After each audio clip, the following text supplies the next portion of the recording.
ఈరోజు అచ్చం బయట కొనే వాటిలాగే టేస్టీగా మసాలా పల్లీని ఇంట్లోనే ఎలా ప్రిపేర్ చేసుకోవాలో చూసేయండి. Welcome to my channel Radhi at Chandu vlogs. ఈ మసాలా పల్లీ ప్రిపేర్ చేయడానికి 2 కప్స్ వేరుశెనగలు, అదే పల్లీలు అంటారు కదా, వాటిని తీసుకోండి. మీరు మీ దగ్గర ఏ కప్ అవైలబుల్గా ఉంటే ఆ కప్తో మెజర్ చేసుకొని తీసుకోవచ్చు. నెక్స్ట్ వచ్చేసి వీటిలో ఏదైనా చిన్న చిన్న నచ్చు గింజలు ఏమైనా ఉంటే తీసేయండి.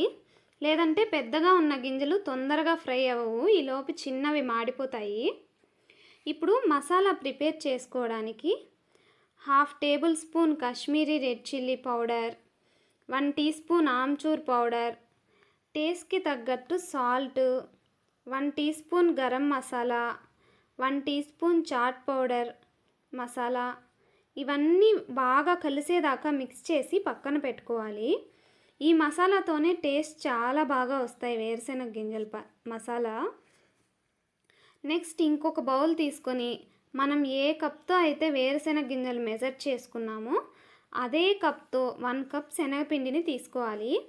పిండిని గట్టిగా ప్రెస్ చేసి తీసుకోవద్దు, ఇలా సమాంతరంగా అనుకొని తీసుకోండి.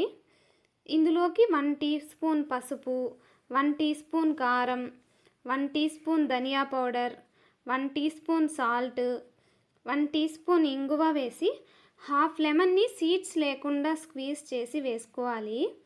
ఇప్పుడు మనం ఏ కప్తో అయితే శనగపిండి తీసుకున్నామో అదే కప్తో 1/2 కప్ వాటర్ తీసుకున్నాను. కొద్ది కొద్దిగా వాటర్ వేసుకుంటూ పిండిని మొత్తం మిక్స్ అయ్యేలాగా కలుపుకోవాలి. ఈ పిండిని మరీ లూజ్గా కాకుండా మరీ గట్టిగా కాకుండా పర్ఫెక్ట్గా కలుపుకోవాలి. మిర్చి బజ్జీలకు మనం పిండిని కలుపుకుంటాం కదా, దానికంటే కొంచెం టైట్గా కలుపుకుంటే సరిపోతుంది.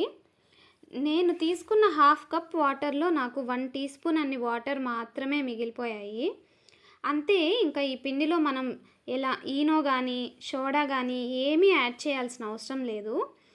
ఇప్పుడు మనం ఇందాక మెజర్ చేసి పెట్టుకున్న 2 కప్స్ వేరుశెనగ గింజలను ఈ శనగపిండి మిక్స్చర్లోకి వేసి బాగా కోట్ చేసుకోవాలి.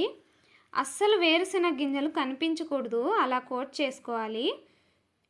ఇందులో నేను ఫుడ్ కలర్ కానీ రైస్ ఫ్లోర్ కానీ ఏమీ యాడ్ చేయట్లేదు. మనకి కలర్ మొత్తం కాశ్మీరీ రెడ్ చిల్లీ పౌడర్తోనే వస్తుంది. ఇప్పుడు ఆయిల్ని బాగా హీట్ చేసి మంటని సిమ్లో పెట్టేయాలి.